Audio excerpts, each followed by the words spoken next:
everyone, this is Nick Murray, and welcome to TrailerSound. This is our second episode, and I'm super excited. We got a great show today, and thank you all for tuning in. Last week we had Verbal Vigilante, and we had a great response. So, first off, before we introduce our guest today, I want to thank our sponsors. Our first sponsor is Trailer Music Vibe. This is a great website put together by a guy named Leighton Williams. And I always follow them on Facebook and Twitter. And there's lots of good information about um, what trailers are coming out, what music is in them, different trailer companies, there's interviews, etc., etc. So make sure you check out trailermusicvibe.com and their Facebook and Twitter. Another sponsor today is Switch, artist-driven trailer music. Check out switchtrailermusic.com to hear some samples and learn more about that company. And then I got to tell you about next week's show. We got a really special event on this coming Monday, April 15th, at 1:45 p.m. Pacific time. We're going to be broadcasting a live full orchestral recording session. So this will be for Switch's next album called Dark Matter. The composer is Adam Gubman, and it's a really cool album. It's really retro orchestral horror music. But built in a modern trailer arrangement. So it's really cool stuff. And we're going to be recording the full orchestra together instead of in sections to kind of get that retro sound. So we're actually doing two orchestral sessions, one in the morning and one in the afternoon. And we'll be broadcasting the afternoon session, which starts at 2 p.m. So we'll turn on the Ustream feed around 1:45 so you can jump on, ask us questions, check out what a real trailer recording session is like. And Adam will be there too. And then we'll be doing an interview with Adam that I'll be taping, and we'll be playing that on Thursday for our regular episode. So let's take a look at our some of the stuff our guest has done today. Recent placements, the big one in the Wolverine trailer, in Mama, The Host, Flying Swords of Dragon Gate, Contraband, In Time, Rise of the Planet of the Apes, Unknown, and more. This is Chris Haig. Chris, welcome to the show. How's it going? Hi Nick, how are you? I'm doing great. Where are you calling in from today, Chris? I'm from a place, a little mining town called Barnsley, which is about, well, a couple of hours away from where Dave and Joe, the Verbal Vigilante guys, they're from. So yeah, just up north of England. Great. And so we know last time they gave you a big shout out too. So what's your relationship with them? Have you done any work with them, or is it kind of, you guys are up there, the only trailer composers kind of in that region, so you band together, or how does that work? Well, yeah, kind of that. We've worked on a couple of albums actually, not together, working together like they do. But one of the first sort of trailer albums I worked on was for Gothic Storm, which was a percussion album, and they also worked on the same album. So I think it was a kind of a we were sort of told by Dan to kind of show us, upload us tracks, as we were working on them, and I sort of listened to their stuff, and I believe they did this similar sort of thing with me, and both were just kind of like blown away with the quality. And then when we kind of realised that we lived so close, we sort of were like straight away we have to meet up, because I don't personally know anyone who does the similar sort of thing to what I do. So having somebody to talk to about it is was great. So and we met up, and then we've just become really really good friends since. So yeah, so great guys, good So friends. do you ever get a chance to bounce ideas off them or kind of send them tracks, or are you is it a little bit more competitive? We're buddy buddy, but however, you're doing your own thing, they're doing their own thing, of course. Well, I'm not sure. I'm not sure about it being competitive.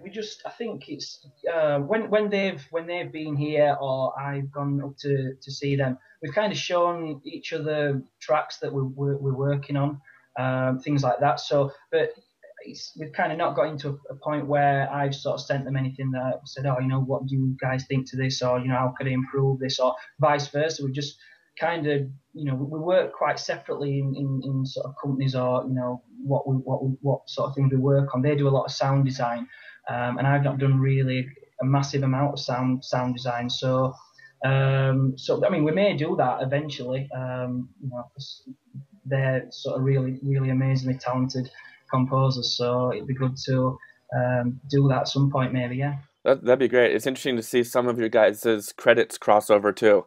And Oh yeah, yeah. it's funny to see how things happen like that, that sometimes, you know, randomly one trailer editor will pick your cue and their cue and they don't even know you guys are buddies or live near each other.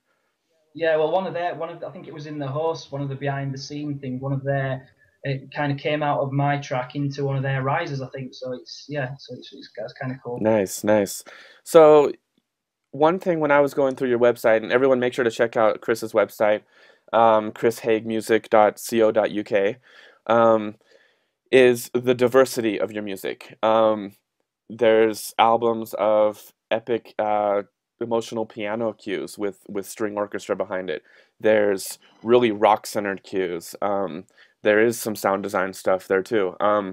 So what's your favorite style to write? If you had an open a book or say an open uh, session to write whatever you want and approach it that way, what would be your go-to style of music that really gets you going? I think it's the sort of epic, emotional, cinematic type stuff. I do really like doing that. I also really like sort of doing the dark drama as well. So I've been, crossing over the sort of darkness with, emotions and that kind of thing. So I kind of like to do, but I love sort of trying to create big themes and big melodies and that kind of thing. So yeah, I think that's where where I'm most comfortable, I think, definitely. And I think that, I mean, correct me if I'm wrong, but I think people who generally are into trailer music or epic music really relate to that emotional aspect of it. That within 2 minutes, you can go from, starting to listen to a track to being totally uplifted or totally like scared out of your mind or something that really touches on those emotions. Have you found that to be kind of, the case or? Yeah, I've always sort of been interested and loved film scores from being, a very young age. I'm a big film geek. Come from a sort of film oriented family. My dad's a big film geek, my brother. And so I've always listened to sort of scores and really enjoyed so.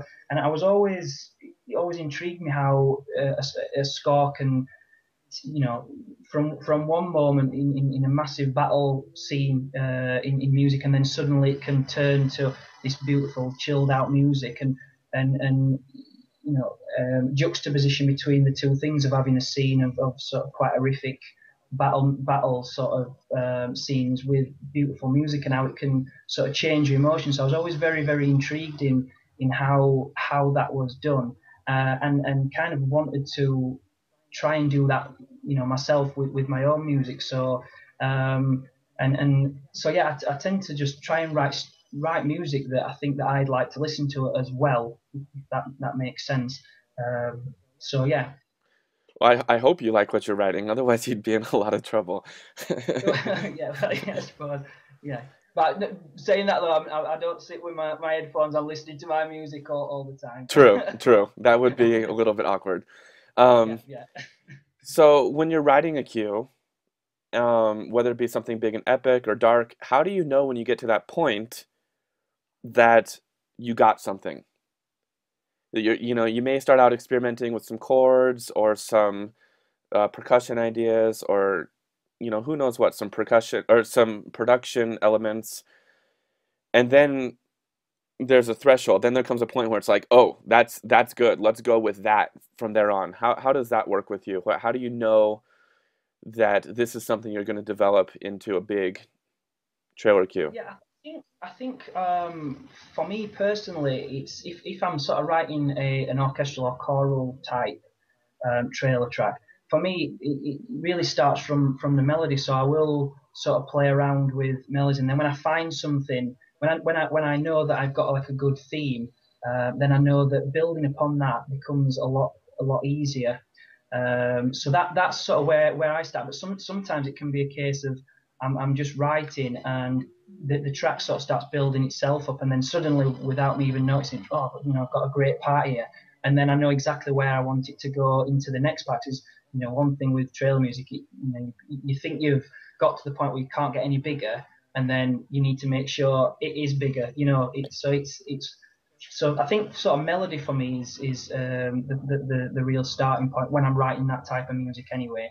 And where do you get those melody ideas? Does that come from hard work of hours of trying different melodies? Does it come when you're in the shower? Does it come when you're in your car? Um, well, yeah, a bit of everything that you've just said. Sometimes I can be sat at a piano and I can spend hours and hours and not come up with anything, and then suddenly, or I can be sat there for a couple of minutes and then boom, something happens. I also do what and you Jordan Day were talking about. I on my iPhone I sing themes. I've done plenty plenty of that, which sound horrific, and if anyone heard them, I'm pretty sure that they think I was mental. But so things like that. So you hear them in your head and you sing them, and then you try and work them out, and hopefully it works out how you hope. So yeah, pretty much everything that you said really. Interesting. Um, I like that. I think for some of our viewers who may be getting into trailer music composing or want to pursue that as a career, or even as a hobby, that you mentioned you can spend hours on a piano, and still throw away or toss all those ideas. Um, that lots of times the first idea or the first concept or the first melody isn't the one that's going to take you all the way to uh, a Wolverine trailer placement per se. Well, I think sometimes I've done this where I've come up with something. I've thought, right, okay, that's quite good, but it's just not feeling quite right. But then that melody or theme, when I've tried to develop it into a next section, then suddenly becomes right. That is where I start from, and then I move back. Then go You know, backwards. Yeah, scrap the first bit really, and but what it's developed is this new section where that's sort of my springboard to start off for the entire track then, great. and then build from there. Great. Yeah, yeah, that's great advice. Well, we've got a video here that you've kindly taken us a tour through your studio. I think this will give us a good look at some of your other inspiration. So we're going to go ahead and play this little tour video here, and we'll be back with you in a second. Okay, so welcome to my studio. I'll give you a short tour.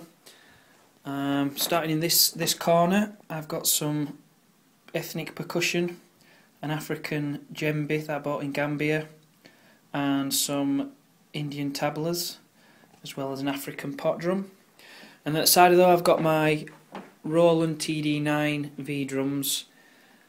I use these on pretty much every track that I work on.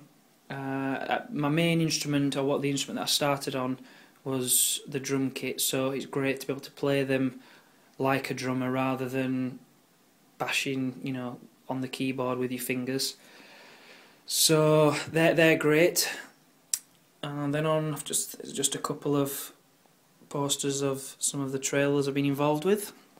And then moving on to my workstation, very simple setup.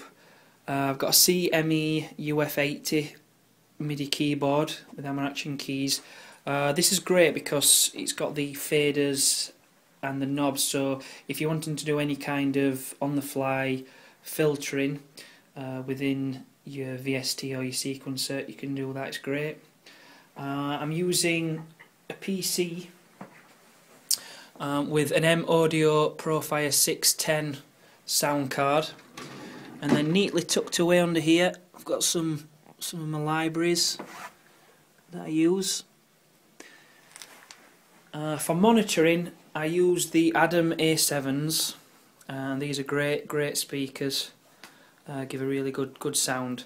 And then for mixing, headphone mixing, things like that, I use the AKG K702s. I've recently got those. I used to, for all my mixing, I used to use the Bear Dynamic DT911s.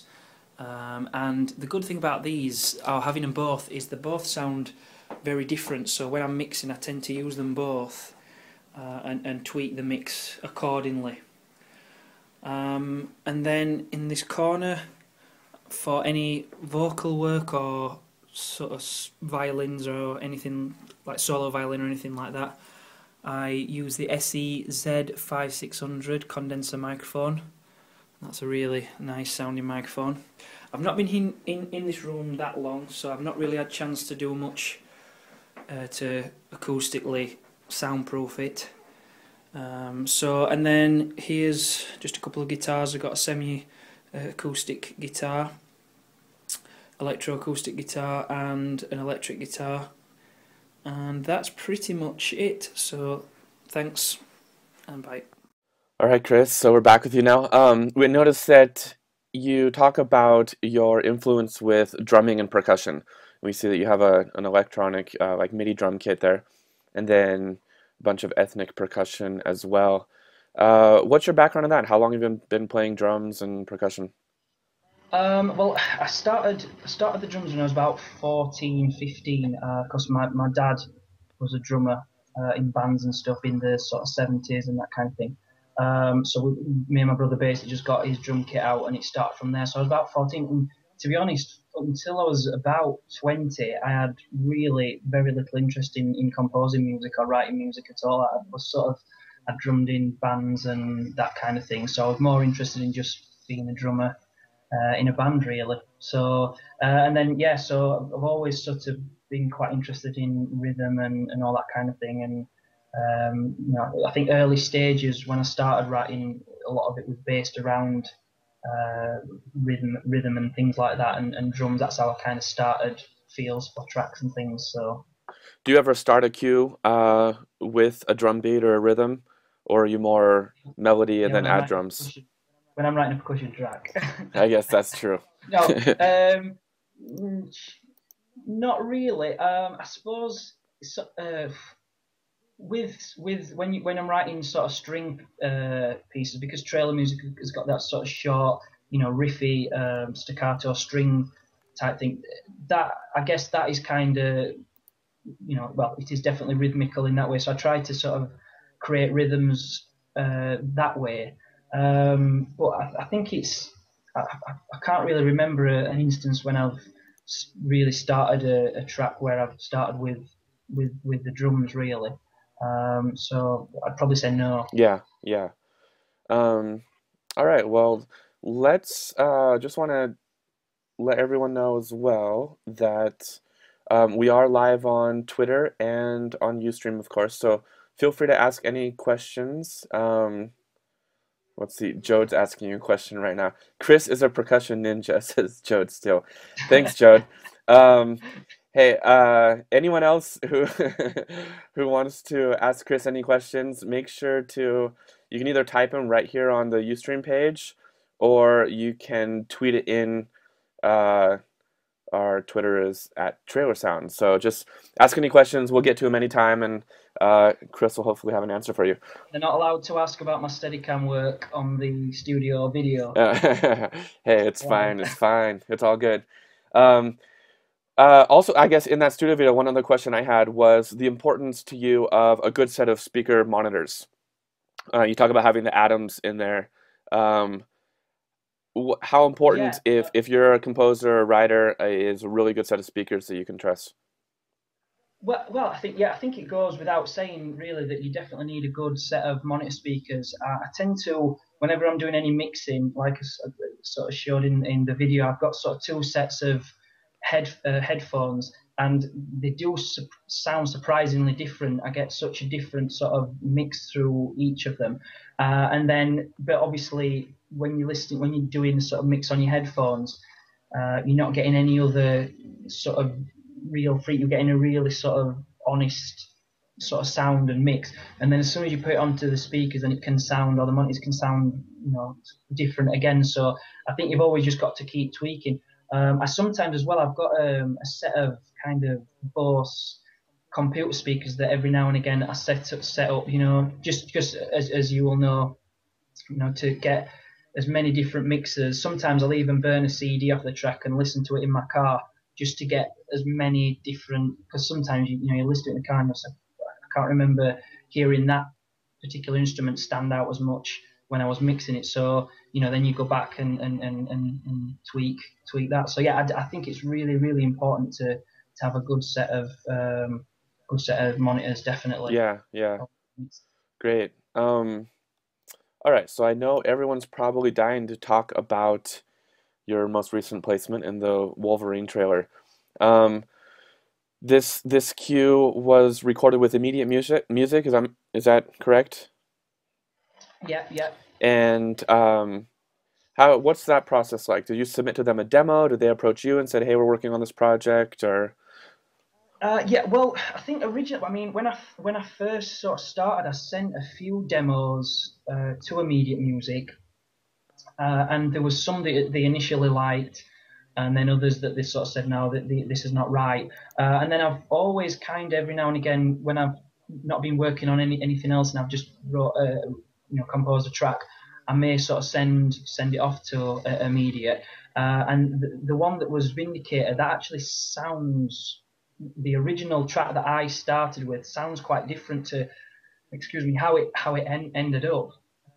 Because what I did is I sort of sent it off to your Immediate, and he basically said, we really like it, we really like what you're doing, but is there any chance we could, just develop it a bit more? So I said, yeah, obviously no problem. He did say that he was interested in maybe having it recorded for the Quantum album, which was going to be recorded in Prague in the Rudolph Concert Hall by the Czech Philharmonic and Choir. So obviously straight away I was now willing to do anything I could to do that. So we had a bit of a Skype chat about it, and you have really, really cool, and he really knows what he's talking about, and he was sort of saying, try doing this and extend this part and add another counter melody on, and etc. So that's what I did. I just took it away and I built it up a bit more and added a few extra bits to it. And then literally just send that off as a MIDI file right at the last minute, because he was actually on his flying from LA to Prague when I kind of sent, so it was real last minute. And then his, it was orchestrated while he was there, I think, and then really quickly done and then recorded. So yeah, it was really sort of cool experience.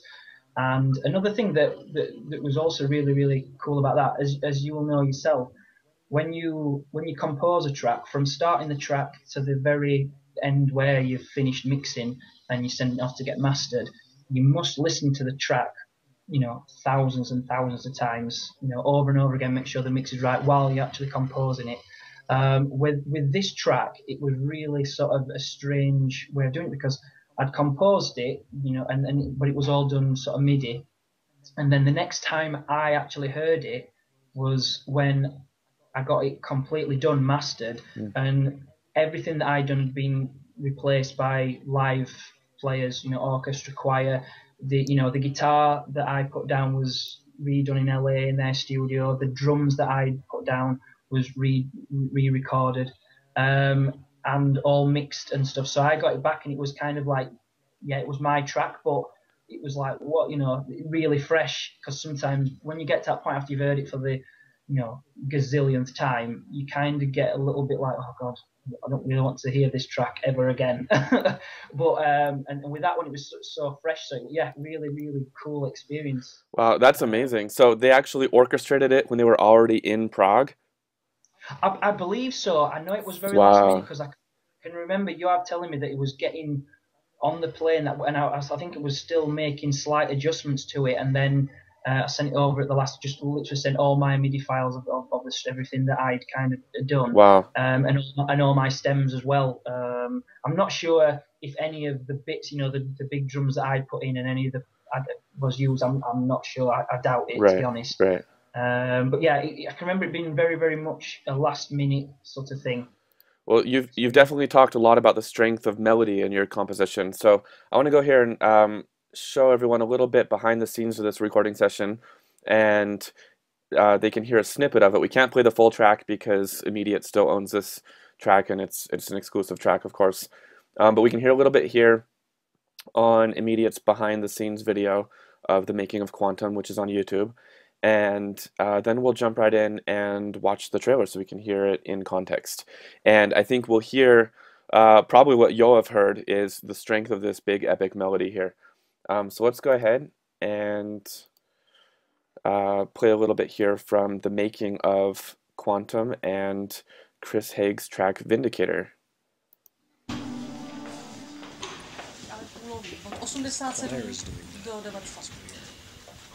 Více dam, bude tam tahle chvílinka čitelnější, prosím, více dam.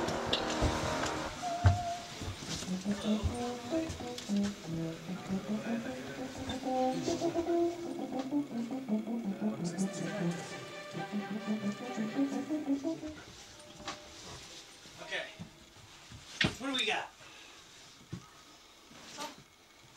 Ready? Yeah. 1 minute to go. Yes.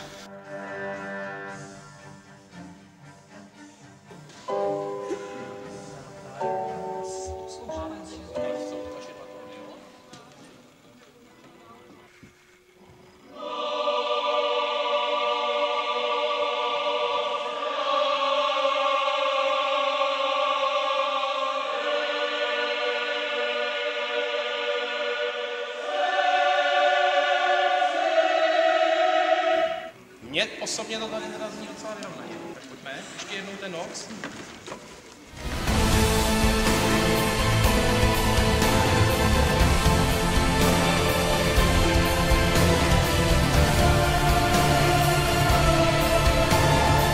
Okay, so you guys could hear a little snippet right there at the end there of the track Vindicator. So I want to go ahead and pull up the Wolverine International trailer and listen for that melody. This is the Wolverine International trailer. Nice, dude. Congratulations on that. That's huge. Oh, thanks, yeah. So, Thank you. when did you hear that it was going to be placed in that trailer? Well, I heard it was going to feature in a trailer, but I wasn't sure which one at the time. And then it was about a week. I got a definite, it's in about, I think it was about a week before it was online. So obviously it's really cool when you get that email to say, yeah, definitely being used. And then you just hope that it's not going to be like 3 seconds that's just going to be completely missed and stuff. So, but yeah, I'm really sort of over the moon and really happy with that placement. Yeah, definitely. Yeah, that's great. You got the final, final bit, the final back end of the trailer. That's awesome. Yeah. Well, I'm just hoping that it's going to be on like an IMAX. Because we've recently, well, about a year or two, we've got an IMAX cinema in Sheffield, the city that's quite close, and I've been to see a few sort of films there and the trailers, and it just sounds absolutely amazing. So I'm just hoping that I can catch it while it's on at the cinema. That's the kind of excellent. The next stage. Yeah, that's great. So we've got a couple questions here. First one says, I think we'll go with this one first. Chris, this is from Rich Lib. Hey Chris, do you find most of your syncs come through production music companies or bespoke? Well, production music companies really, just because that's mainly what I deal with. That's just tied up in writing albums, really. So I don't have a massive amount of time now for bespoke work, to be honest. So let's talk a little bit about your In Time trailer placement. That was another big one with your cue called Ascend to Power and the remix Matrix of Power. Can you talk a little bit about that process of how did the remix get into it? Did they ask you to rework that cue, or what happened there?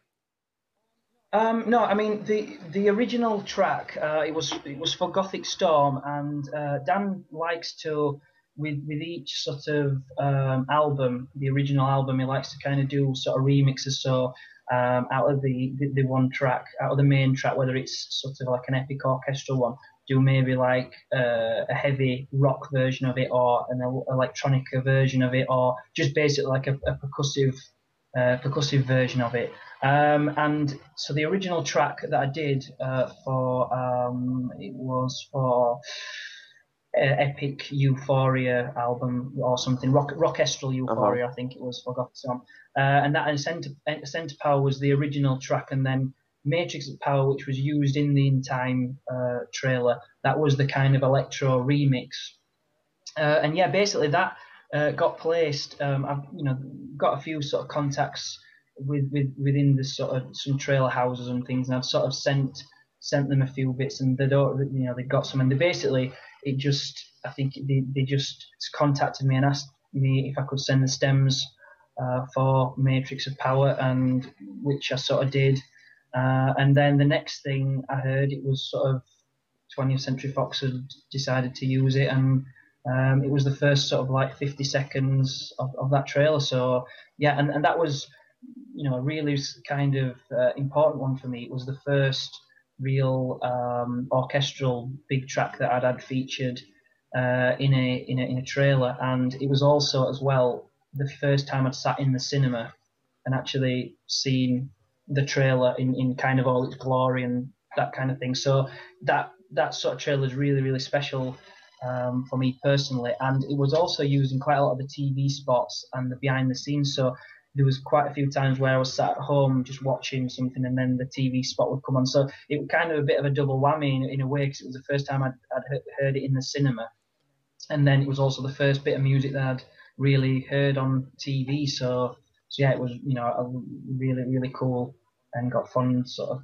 memories of that one. Great. So yeah. let's hear a little bit of it here, and then we'll check out this placement here in the In Time trailer. Okay.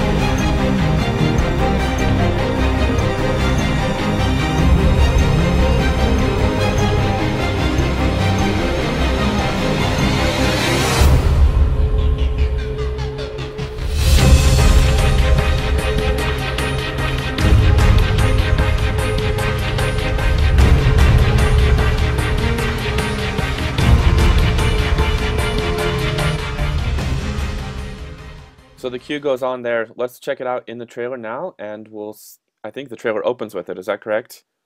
Yeah, it's like the first sort of 40, 50 seconds of Okay, so here we go. In Time, featuring Matrix of Power. Okay, we're back. So you guys could hear the cue in the beginning of the trailer there. Nice job, Chris. Excellent work. Oh, thanks. So you've talked about work with Immediate Music and Gothic Storm. What's your relationship with the different companies, and how do you manage your workload working with multiple different trailer companies or production companies? Well, I mean, for Gothic Storm, Dan, who was the CEO of Gothic Storm, I mean, I really kind of owe him a lot, really. He kind of got me started in this sort of industry, and really sort of took me under his wing, and sort of told me about the ins and outs of it. So I've learned quite a lot. So I've wrote a lot for Gothic Storm, and probably Gothic Storm's the sort of main one that I write for, and I will continue to write for. And then I've sort of done bits and bats for other ones. I'm at the moment working with Twisted Jukebox while working with Gothic Storm, and on a Cavendish trailer on some albums for them.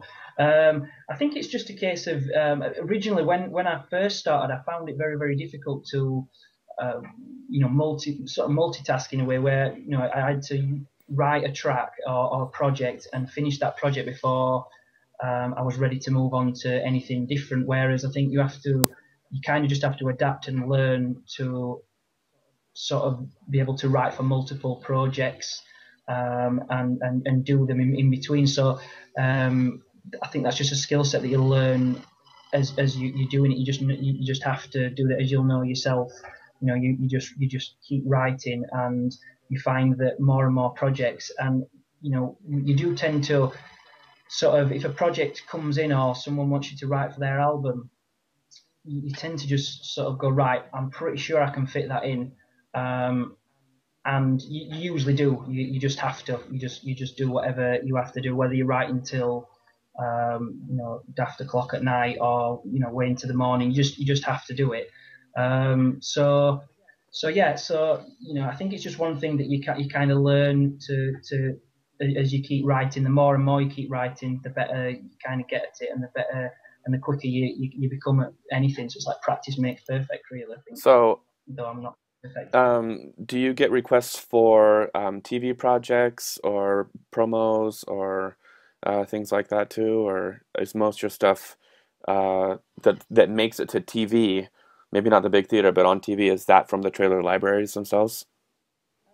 Yeah, I mean, it's just something that I kind of, when I started getting more and more work within the sort of trailer, doing the trailer albums, the time just became to the point where I didn't really focus on doing that. So I get requests every now and again to do sort of films and things like that, but it depends what I've got on, and films, if it's a feature film, for example, can take up a massive amount. I don't think you could be sort of doing 3 different albums as well as working on a feature film, because the time limits that you've got for most things, you've got to do them really quick, really, and that's why the more you write, and the quicker you get at it, and the better you get. So yeah, I don't do as much bespoke stuff, just because I'm really constantly writing for different albums, contracts to write for different albums. So at this stage in your career, with so many projects going on, do you end up finding yourself the need to collaborate with people, or do you have an assistant that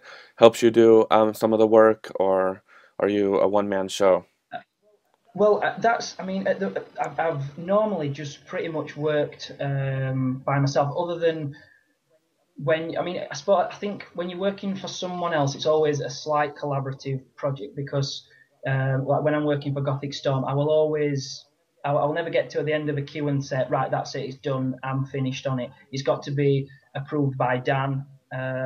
So a lot of the time he'll sort of say, well, this would make it slightly better, or why don't you try this, and that kind of thing, which you do. And I think that's the same when you writing for films, because that's how I sort of started off, writing indie films. And it's you'll write a score for a scene, and you'll think it's the best thing in the world, it works, and then the director sees it, and he just either hates it or thinks it doesn't work, and at the end of the day you've got to start again. So I think a lot of it's quite collaborative, but I've normally worked on my own, like I said before, but this Twisted Jukebox one that I'm working on at the moment, that's like a 50-50 collaboration with myself and Matt Welsh, who's one of the co-owners of Twisted Jukebox, and he comes from sort of like dance and electronica background, so he's doing that side of it, and I'm doing the whole sort of themes and orchestra type bits, Okay. and choir Yeah. parts of it. So that's probably the first thing that I've done, that's been really, really collaborative, where he's gave me an idea, I've gave him an idea, and we've worked around each other. So yeah, I'm kind of learning all the time, just doing different things, which is great. Cool. We've got a question here from Fabian Muller. Maybe we already talked about this a little bit. I know you've been doing music for years and years, but his question is, so how did you get into the trailer business specifically? And which is the way you would suggest to get into the trailer niche business? Right. Well, I started with sort of indie films and student films, animation, how I imagine a lot of composers. So I did a lot of that for quite a few years. And then I sort of I sort of knew about trailer companies like Immediate Music and X-Ray Dog and Two Steps and that kind of thing. But I didn't really understand the whole what trailer music was, or how it differed from film music. And then I kind of looked into it and just sort of, on their websites, they have these great sort of places like Transformers and Harry Potter's. And I thought, wow, how amazing would it be to do the trailers for these sort of big blockbuster Hollywood films? And then again, as I sort of talked about before, I think a little bit, where I just kind of started sending demos really, but it was kind of the film music or the scores that I had done, so it's very, very different to film music. And then I was contacted by Rick Powell from PP Music after I'd sent some of my stuff to him, and he sort of said, "Can I do a trailer style track?" So that was my kind of first trailer style track, and then just through him mentioning different things, he mentioned Dan Graham. And how he put live elements on top of choirs. So he got a couple of singers just to sing over his synth choirs. And then I was introduced to Dan, and Dan sort of, I think it was MySpace at the time, and I requested him on MySpace. And then a few sort of days later, he emailed me and just said, "I really like your stuff, and I think you could work for trailer stuff. Would you be interested?" And so it was more just by pure coincidence of meeting Dan, really, or not meeting him, but being in contact with Dan and then working on that. And then sort of we've worked together ever since. Everything it comes to me whenever there's any new sort of albums and all that kind of thing. So I think that's kind of a long way around it, but I think these days with social media and all that kind of thing,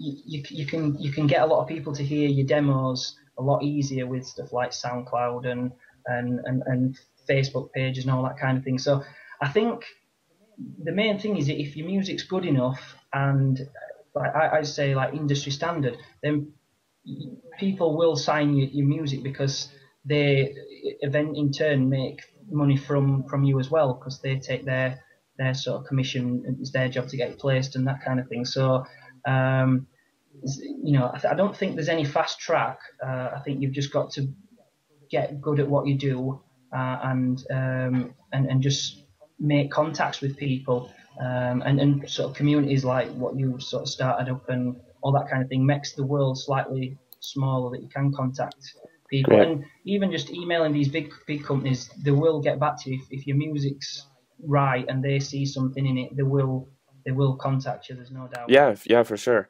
I had someone just send me a literally like first round demo queue yesterday, and when you hear those types of demos, you never know. Like it could be amazing, it could be not amazing. But I was actually really impressed. I called him up and I said, "Actually, that's really good. Like, send me the stems and let's work on it." So yeah, I mean, with social networking and all the different outlets, it's really opened up a lot of possibilities if your stuff is good. If you can get to that point where but I think you've got to understand that you have got to put the time in.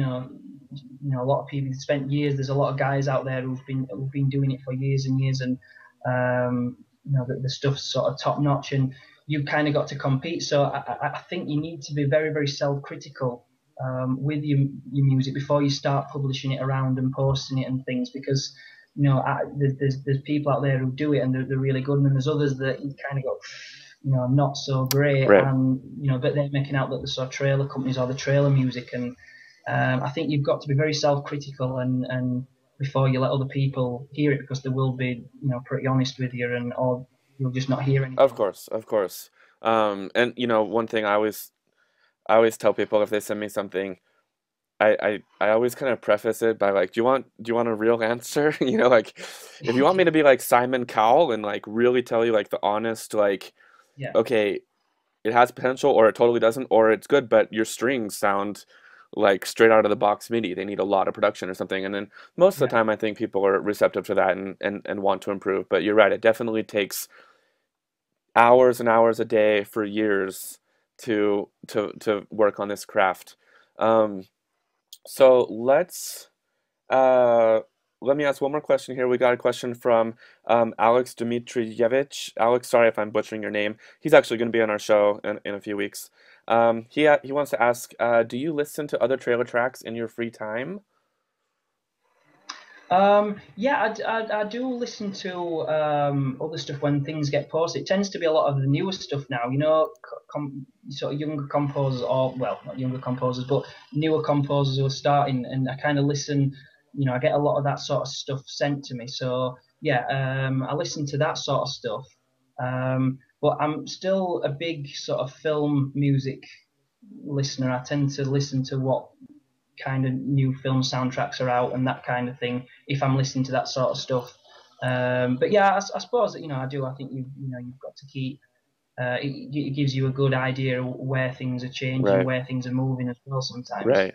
All right. So that brings us to our quick fire round.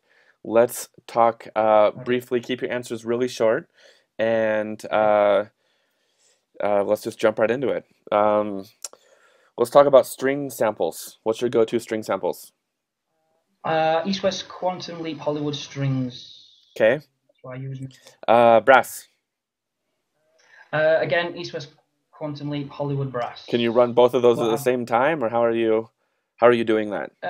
Yeah, but I kind of tend to use the smaller sort of samples, and then when it comes to the sort of when I'm finished off, that's when I put in the higher powered legato samples and things like that. So when you're composing, so you yeah, use the basic patches, and then maybe later on you'll go back and fill out the mix with the nice stuff. yeah, generally. Okay, percussion. Lots. I still use Storm Drum. Heaviosity, Damage is quite a big one that I use. For drum kit, I like to use Steve Slate Uh-huh. drums. Is that what you have routed to your MIDI set right Yeah, there? to the The V V drums, drums, yeah. yeah. And I still like as Stylus RMX is an awesome one for rhythms and that kind of thing. Okay. How about piano? East West Quantum Leap piano again. I tend to use a lot of East West Quantum Leap stuff. Yeah, that's sort of my favourite piano sound. I think it's really beautiful. All the epic emotional piano one, that was all the pianos on there were the Steinway on that, and got a really lovely tone. So yeah. Great. Any sound design type libraries or companies you go to? Omnisphere. Spectrasonics, that's a really good one. A lot of the 8DO stuff, that's great for all that kind of thing. I think that's about it really. Yeah. Great. Good answers. Okay. Plugins, delay. What's your go-to delay right now?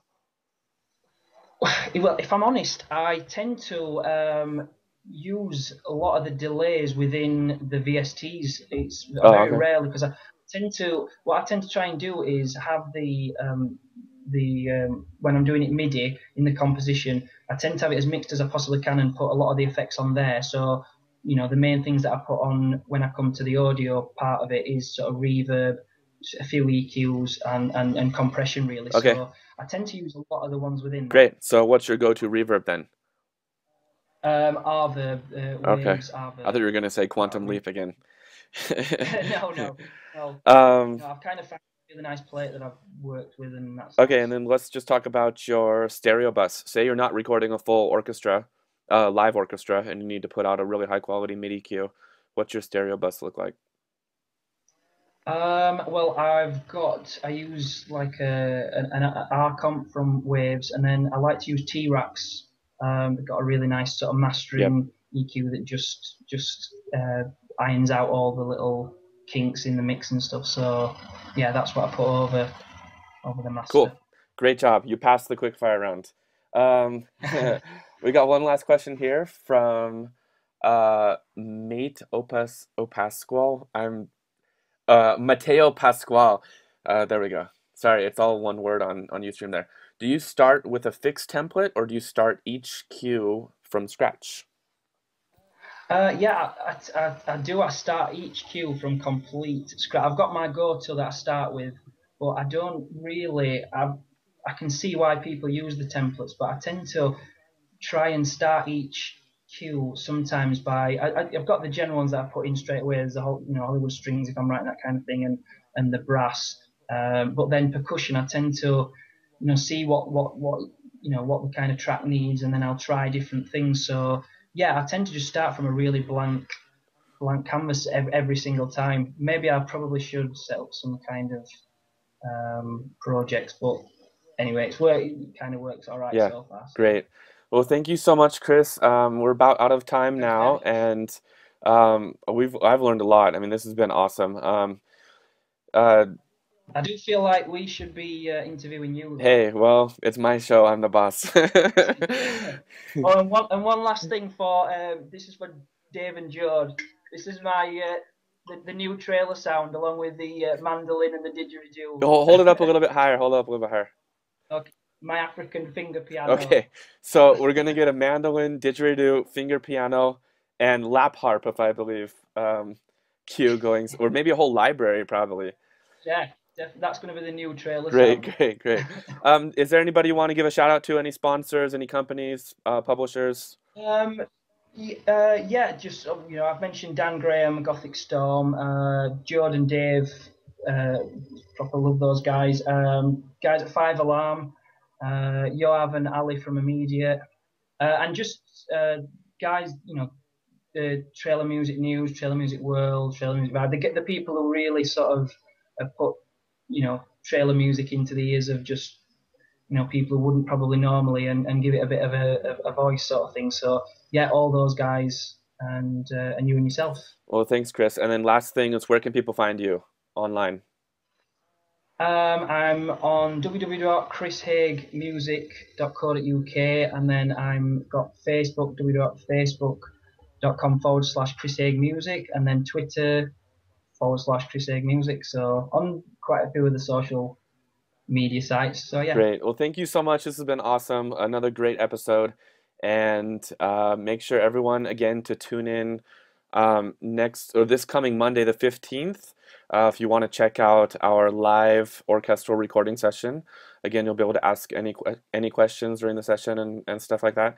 And we'll see you next week.